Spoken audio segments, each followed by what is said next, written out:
Tout ce qu'on sait, c'est qu'on ne sait rien. Alors qu'en ce début novembre, le scénario, inédit sous la Ve République, d'un recours aux ordonnances pour faire adopter le budget de l'État et où celui de la sécurité sociale prend de l'ampleur, une question à 44 milliards d'euros s'impose. Si Sébastien Lecornu décide effectivement de recourir à l'article 47 de la Constitution, fera-t-il passer les versions gouvernementales qui ne conviennent à personne ou celles amendées par le Parlement, qui ne mettent pas grand monde d'accord non plus? L'article 47 de la Constitution dispose que, si le Parlement ne s'est pas prononcé dans un délai de 70 jours, sur le PLF et de 50 jours sur le PLFSS, les dispositions du projet peuvent être mises en vigueur par ordonnance. Ni plus, ni moins.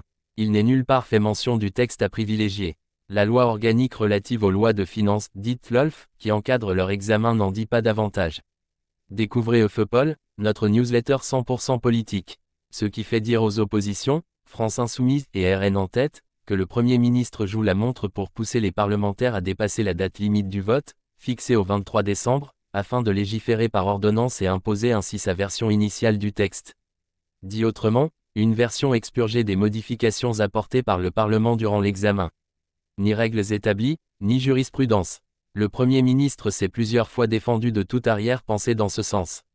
Le 3 novembre, la ministre des Comptes publics Amélie de Montchalin s'est engagée à « transmettre » au Sénat tous les amendements au projet de budget 2026, votés par l'Assemblée nationale, afin d'éviter que la Chambre haute examine le texte initial du gouvernement sans les nombreuses modifications déjà apportées par les députés. Un avant-goût de la conduite du Premier ministre en cas de passage par ordonnance. Rien ne permet de l'affirmer.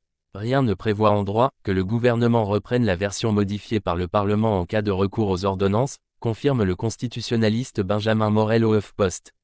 Jean-Pierre Camby, docteur en droit, ancien administrateur des services de l'Assemblée nationale et co-auteur de la réforme du budget de l'État.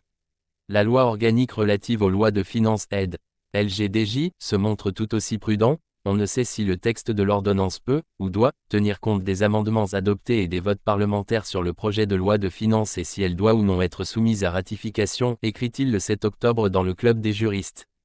Depuis l'instauration de la Ve République, aucun gouvernement n'a eu recours aux ordonnances pour faire passer son budget. On n'a aucun précédent, confirme Benjamin Morel. Tout est donc à écrire, ou presque. Car en réalité, la question s'était déjà posée sous un gouvernement précédent, et pas si ancien, et de premières ébauches de réponses avaient été formulées. Avant Lecornu, cette instance de Matignon avait déjà une préférence. Retour au début de l'hiver 2024. L'Assemblée renouvelée est plus morcelée que jamais et l'instabilité politique s'installe.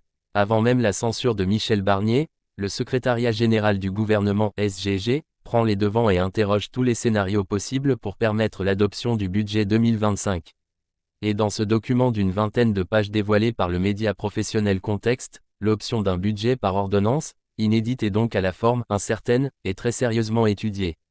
Et notamment la possibilité pour les amendements adoptés à la fois par l'Assemblée nationale et par le Sénat d'être intégrés au projet adopté par ordonnance.